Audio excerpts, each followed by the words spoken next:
के मालिक गुजारिश है तुझसे मेरे दिल में कुरान बसा मेरे मौला। बिस्मिल्लाहिर्रहमानिर्रहीम।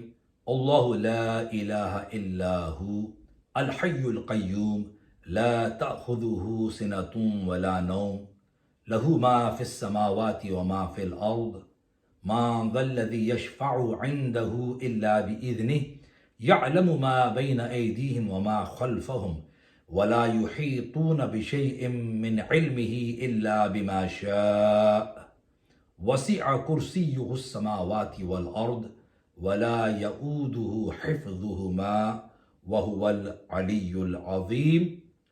Allah is worthy of worship. There is no one worthy of worship except Him. He is alive on His own accord and the preserver of all others. Neither drowsiness nor sleep overcomes Him. Whatever is in the heavens and whatever is in the earth belongs to Him alone. Who is the one who can intercede in His domain without His permission? He knows whatever is in front of them and whatever is behind them. And they, meaning the people, do not attain from His knowledge except as much as He wills. The heavens and the earth are encompassed in His throne, and their protection is not a burden for Him. And only He is the Supreme, the Great. From this verse, we learn that the permission of intercession will be granted to some, and indeed they are the pious beloveds of Allah, and that also sacred things will intercede as proven from several blessed ahadith of the Messenger of Allah sallallahu alaihi wasallam. The intercessors, meaning the ones who will be permitted to do shafa'ah, are the prophets of Allah alayhimus salam, the awliya Allah, meaning the saints rahimahumullah, and the ulama, meaning the ulama who are sahihul aqidah of the Ahlul Sunnah wal Jama'ah. The black stone will also be permitted to do shafa'ah. The Holy Quran, the Huffaz, again of the Ahlul Sunnah.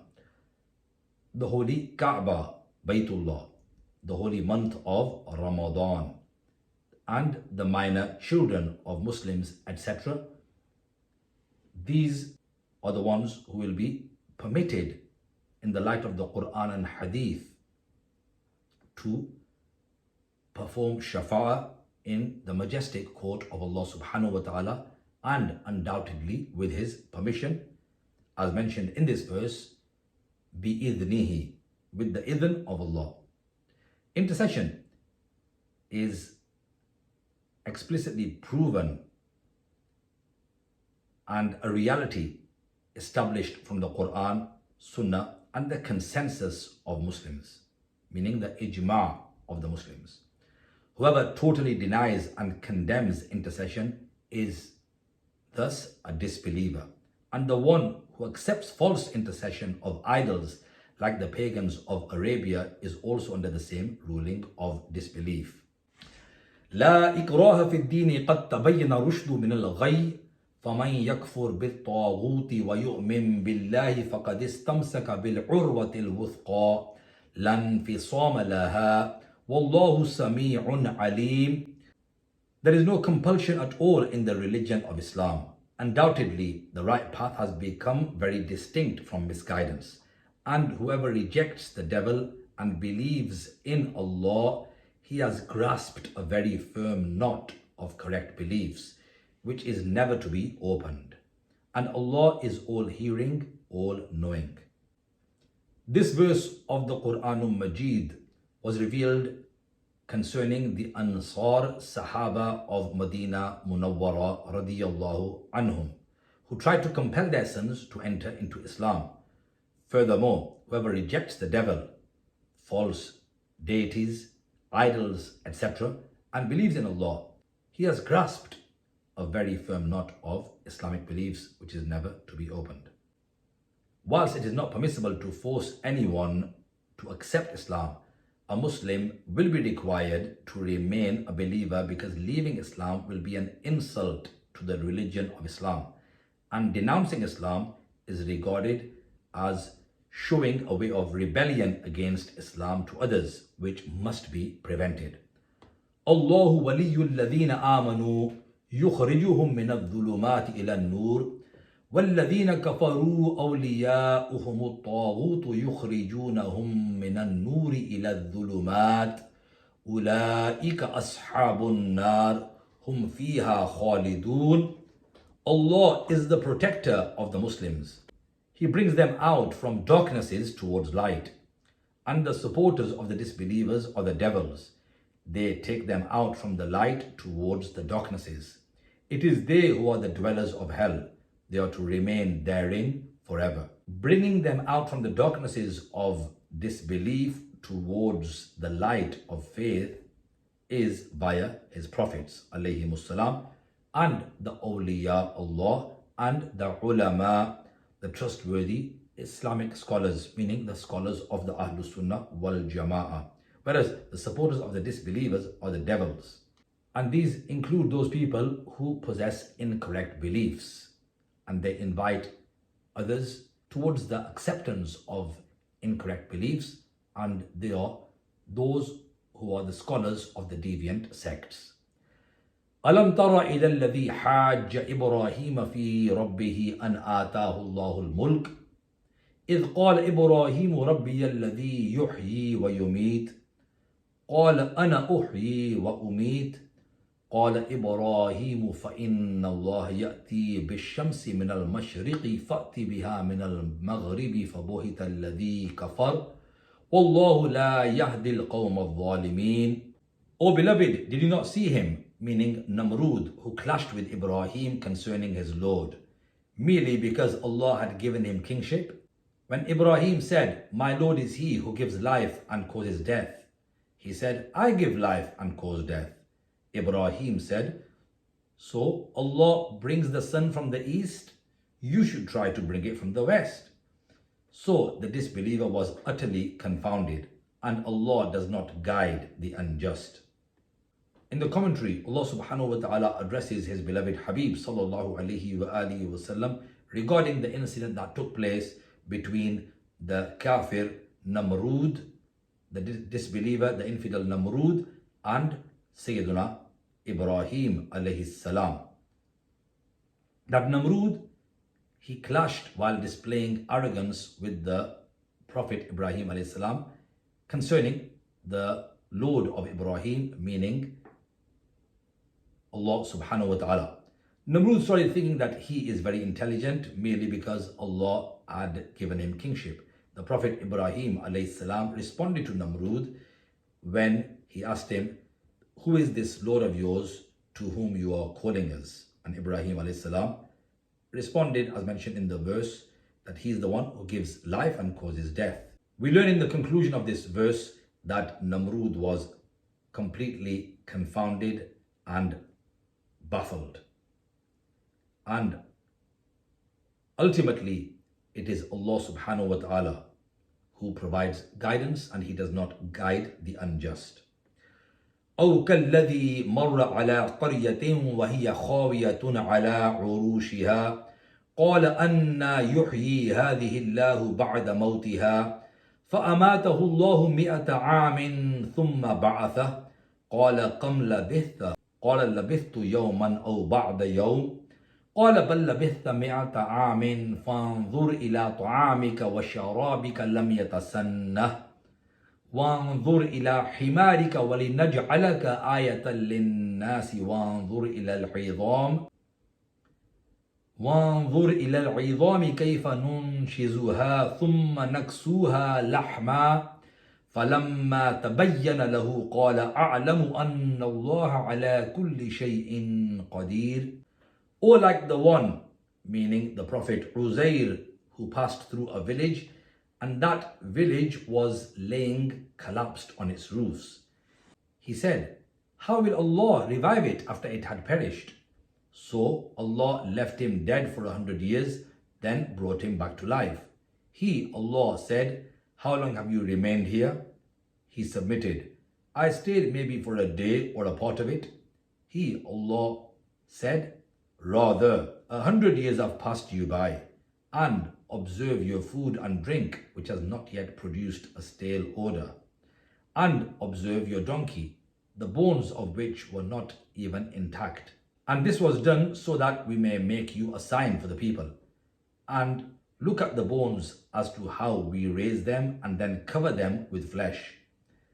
When the matter became clear to him, he said, I know very well that Allah is able to do everything. It is mentioned in the commentary that the village through which Sayyiduna Uzair alayhi salam passed was the town of Jerusalem. And he was riding a donkey and carrying with him some dates or figs and a cup of grape juice. And that the village was laying collapsed on its roof, because the king Bakht Nasr destroyed the city of Jerusalem. The Prophet Uzair alayhi salam, he inquired that how will Allah revive it after it had perished? In order to grant him knowledge about the might of Allah, Allah subhanahu wa ta'ala left him dead for 100 years and then revived him. وَإِذْ قَالَ إِبْرَاهِيمُ رَبِّ أَرِنِي كَيْفَ تُحْيِي الْمَوْتَى قَالَ أَوَلَمْ تُؤْمِنْ قال بلى ولكن ليطمئن قلبي قال فخذ أربعة من الطير فصرهن إليك ثم اجعل على كل جبل منهن جزءا ثم ادعوهن يأتينك سعيا واعلم أن الله عزيز حكيم. And when Ibrahim submitted, O my Lord, show me how you will revive the dead. He, Allah, said, do you not believe? Ibrahim submitted, why not? But I wish to put my heart at ease. So Allah said, well, take 4 birds and familiarize them to yourself. Then after slaughtering them, place a part of each of them on separate mountains. Then call them. They will come running to you on their feet.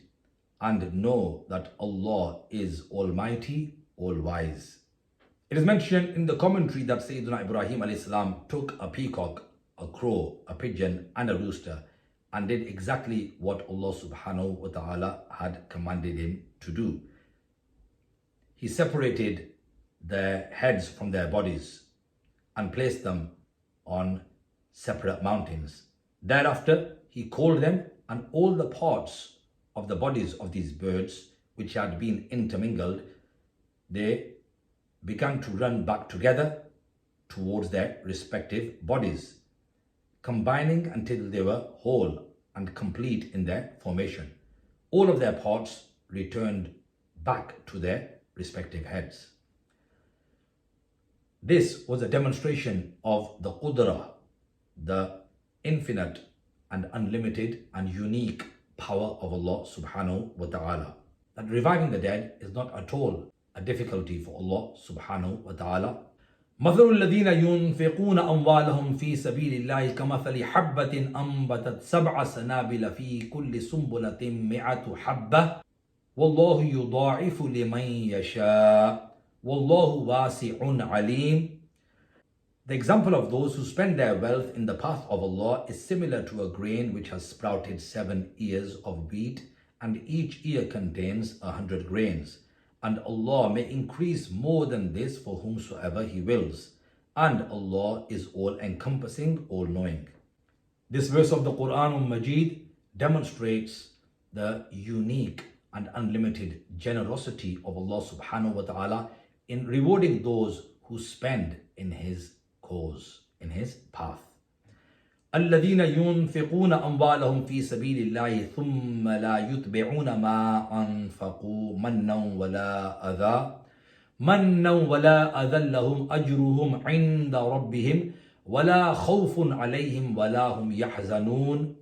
Those who spend their wealth in the path of Allah, and after spending they do not boast of their favor nor taunt, their reward is with their Lord. They shall have no fear, nor shall they grieve. We learn from this verse of the Quran al-Majid that one should not boast about any favor that one has done. For example, by saying that I was good to such and such an individual and re-established his businesses or provided him with food and clothing, etc.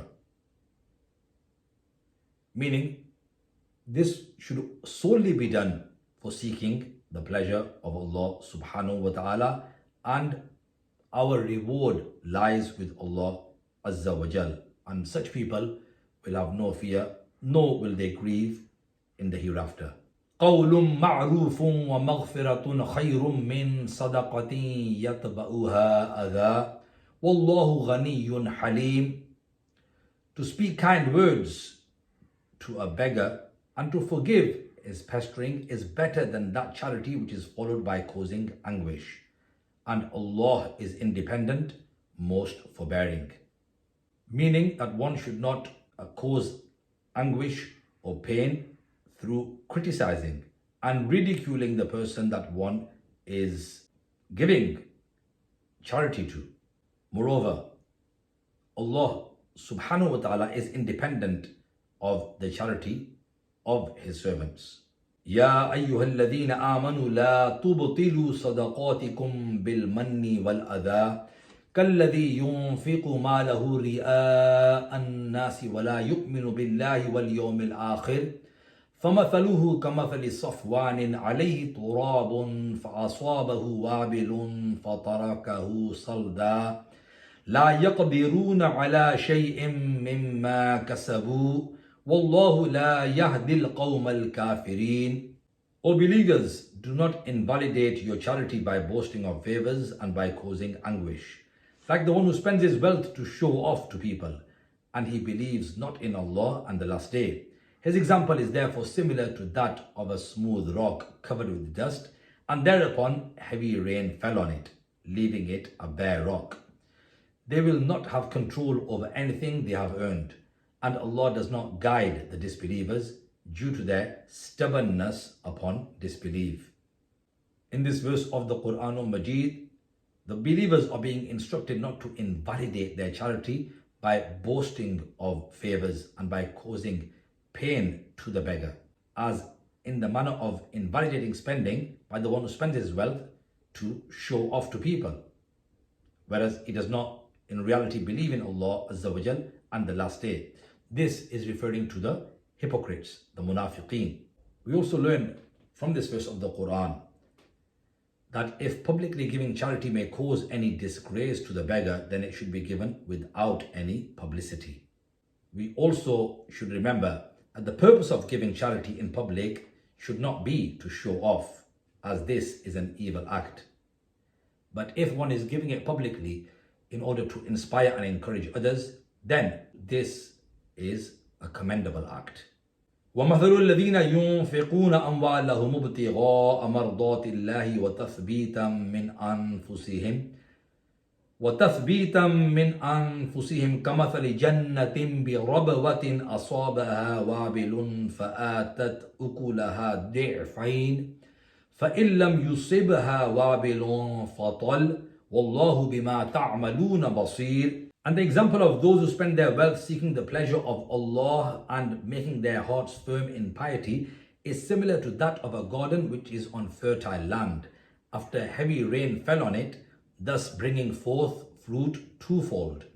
Even if heavy rain does not then reach it, mist is therefore sufficient, and Allah is observing your actions. We learn from this verse that the example of those who spend their wealth seeking the rida of Allah subhanahu wa ta'ala and making their hearts firm in piety to gain the reward from it, in contrast to the hypocrites, the munafiqeen, who do not hope for it since they do not believe in it, is similar to that of a garden on high fertile ground after heavy rain fell upon it, thus bringing forth fruit which is twofold, twice the fruits of another garden.